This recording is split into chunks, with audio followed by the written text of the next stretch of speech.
Sorry, get excited. Just finished watching X-Men Apocalypse. Let's break it down. 3, 2, 1, What's up, guys? It's Fit Nerd here, and we're going to discuss X-Men Apocalypse. Being from the 90s, I grew up around the 90s. Comic books, I grew around the 90s. X-Men animated series, which was, by the way, freaking awesome. Don't like the way they ended it, but it was a great series. So I came into this movie with very high anticipation because we finally got an actual villain, not Stryker. You know, I'm sorry I got tired of Stryker and all that drama with Jean Grey and Wolverine. And alright, enough of that. Scott married Jean. Get over it, Wolverine. I know in the series you're in love with her and stuff, but it was a little blip, and that was it. To milk it the way they did for all 3 movies, I'm sorry, I just don't. We are erasing all of that. They have redone it with First Class, and then they finally completely renewed it with Days of Future Past. So now we're on a better timeline. They have fixed certain things and they have taken from the source material, and we have a lot to talk about. Where do we start? Let's start with the X-Men themselves. Alright, so now we have Charles Xavier. He has his school established. Beast is basically his right-hand man. He's just following, his other professor, teaching all these students, gifted students, other mutants, how to use their powers and basically just be in school, have proper education and whatnot. And finally, we actually have a bald Professor Xavier. They finally found a way to make him bald. No, it wasn't some crazy disease or anything, or because he got shot in the back and got paralyzed. No. They found a way to make him bald. We needed that bald Xavier. We can't have the long, groovy 70s hair. Alright, the 70s are gone. It's now the 80s, and we're moving on into the future, which we know he is bald Xavier. So we finally got him. Bald Xavier. Here he is. They found a way to do it. They did it. I'm cool with it. Alright, bald Xavier. Go to Magneto. Magneto has now, ever since the incident of the White House, he just fell off the radar. He started his own family for some reason. Has a wife, has a kid, has a regular job at a steel mill. All right, that's kind of cool. I can jive with that. All right. Now we also went into Mystique. Mystique is going around finding mutants. I guess she's like this protege mutant savior that is going around saving mutants. And one of the ones that we encountered her saving is Nightcrawler, which in the storyline of the comics is her son. So I'm not sure if they are going to go with that, and they're going to go with, alright, Mystique found her long lost son that she abandoned when she was younger, and is now here to redeem herself as a mom. And probably that's why they tossed her into the X-Men. I'm still not too convinced with Mystique being such a big role in the X-Men itself. Like I said, I grew up with the 90s and I grew up in the comic books and whatnot of Mystique being a villain, always the bad guy. She very rarely did anything that was good. She was just bad. She was a B. So, I mean, alright. This is kind of a new, but like I said, ever since Days of Future Past, we have a brand new timeline. So anything goes, basically. Did we see a good Apocalypse? I am actually kind of happy with Apocalypse. At the first, when we got the first shots and whatnot, and we saw he kind of looked like basically the bad guy from Power Rangers, the Ooze guy. He didn't look that bad actually in the movie. He actually looked great. Beginning of the movie, we get his intro of if you ever read Rise of Apocalypse, that's a good reference to go and read.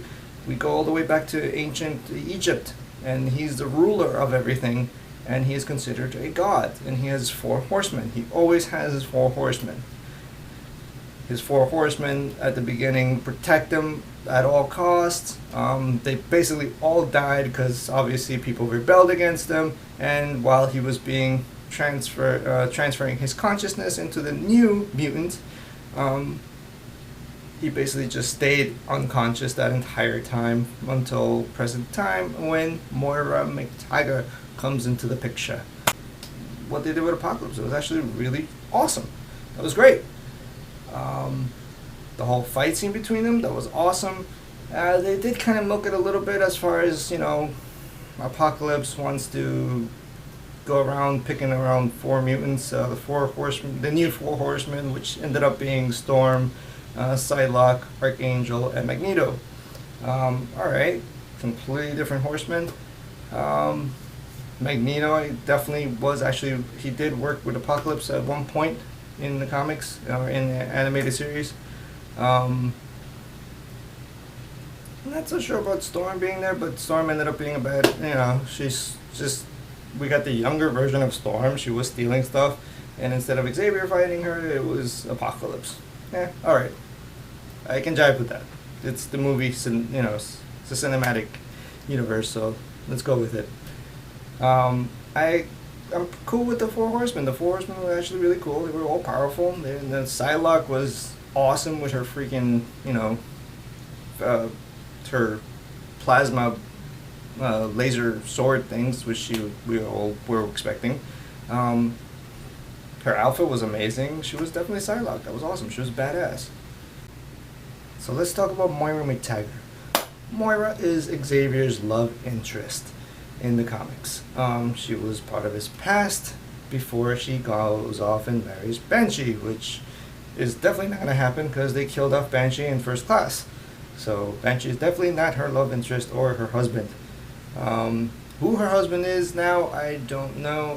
They didn't really clarify it in the movie itself.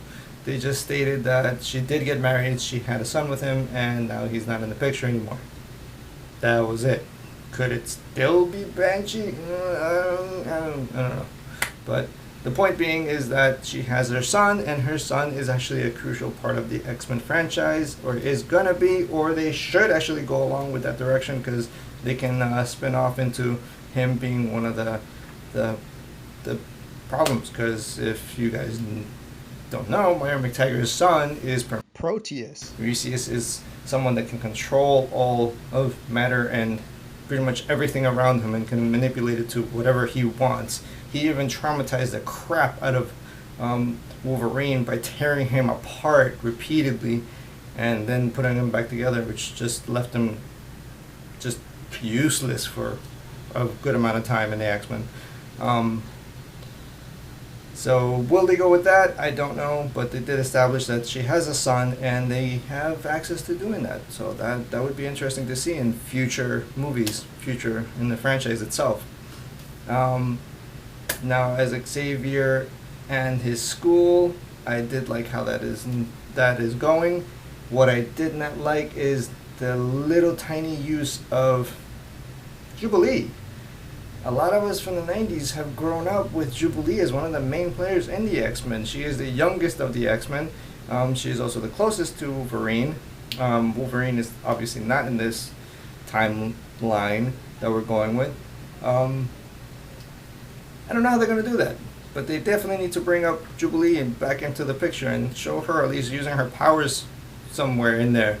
I love her attire. I love how they just pop her in there, and I was expecting her to pop in a bit more throughout the movie, but that did not happen. So a lot of fans are not happy about it. I'm actually not happy about it. So come on, Fox, bring Jubilee out, bring her more into the picture. She is actually kind of important. We're waiting for her to come out and just cause some trouble and blow up stuff that she's not supposed to in the arcade.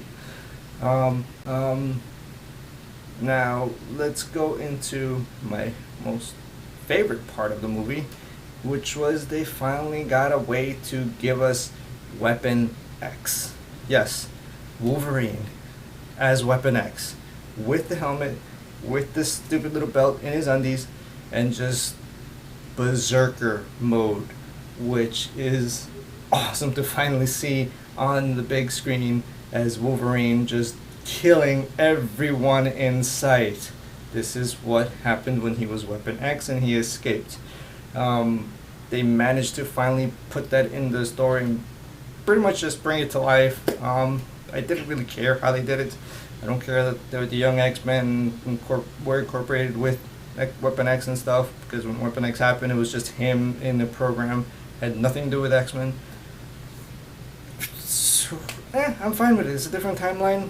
Like I said, Days of Future Past came in and just rewired everything, and everything can, it's all go here. It's all no holds bar, and I'm cool with it. It's freaking cool. I mean, they took the source material of the comics and they brought certain things to life that we wanted to see. So hey, if they found a way to do it on the big screen, go for it. Shoot for it.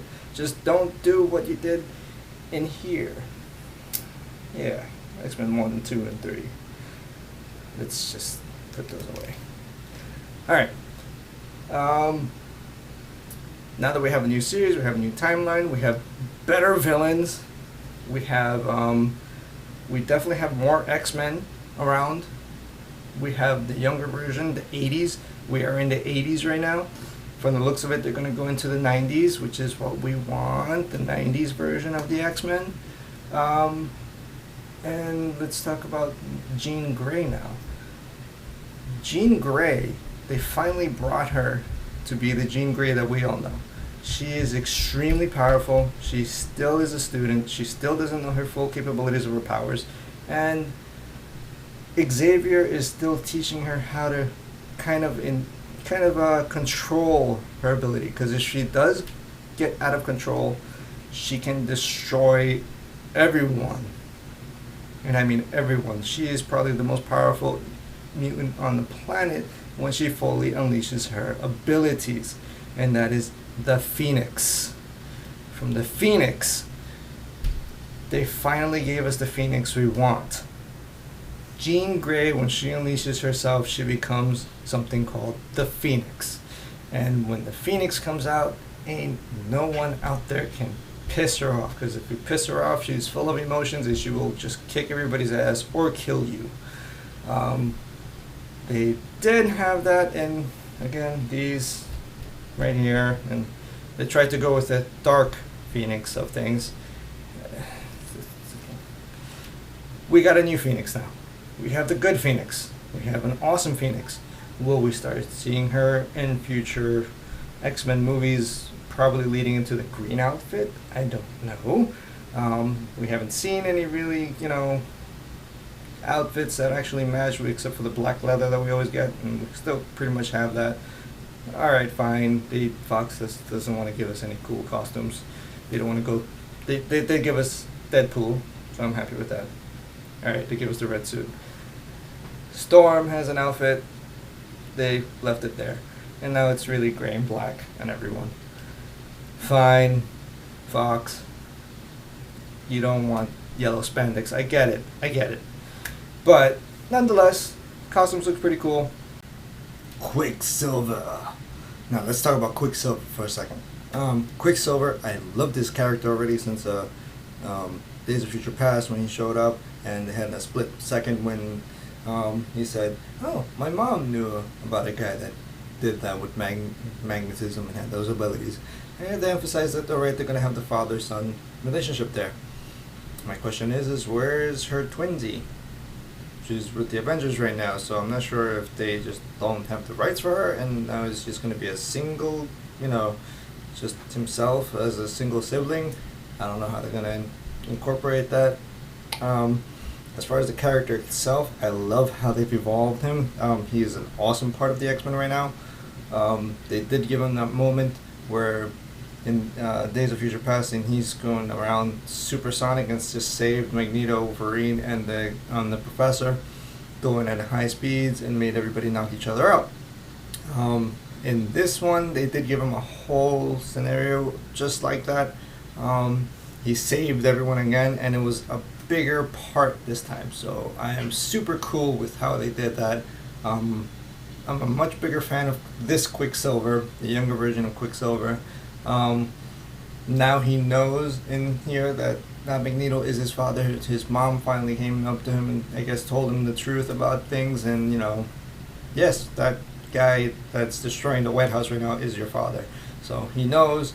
He goes to the X-Men to seek out their guidance and help on such things, such matters. He basically wants to reconnect with his father, his long lost father, which he never knew he even had, or was alive or anything about him. That is actually very cool.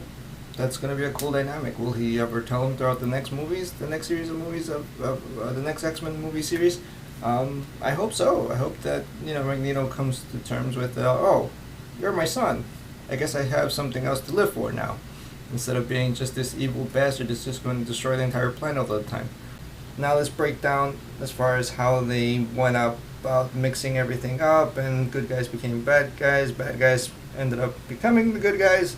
Magneto becoming semi-good at the end. That was expected. I mean, he's never going to let Xavier die. That is his homie. That is his broham.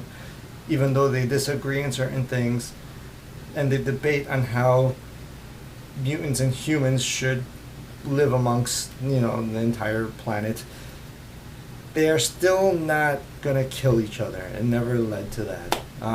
So I love the dynamic between Xavier and Magneto. They still kept true to what we have seen in comics. They have a mutual respect for one another, and they will never go to just basically killing each other. That mutual respect, and the Magneto is a big, huge part of the X-Men franchise.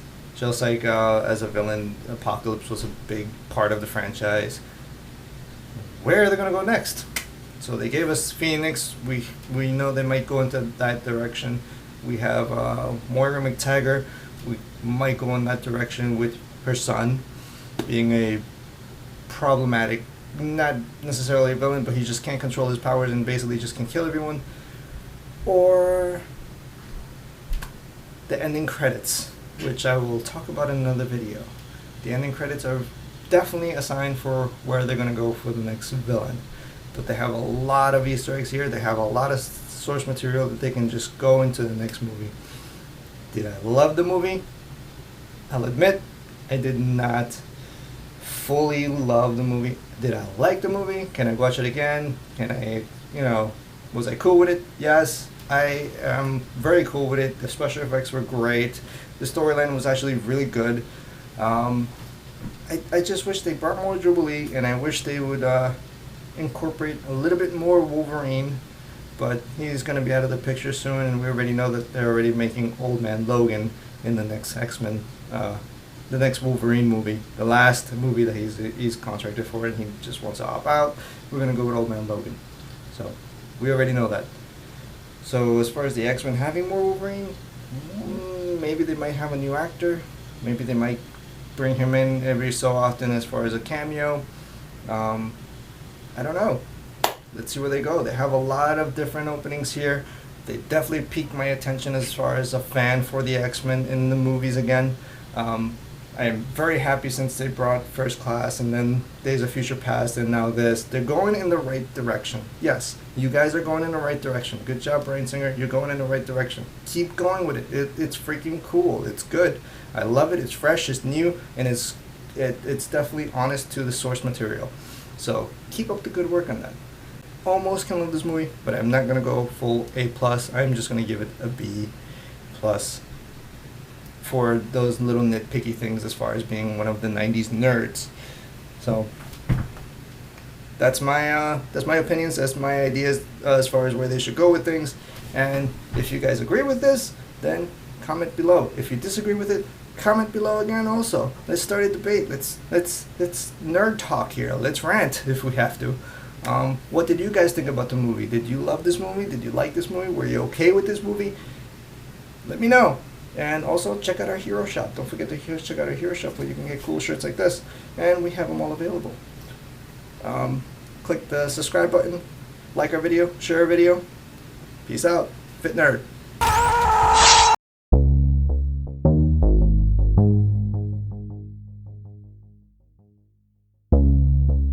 3, 2, 1, a blue!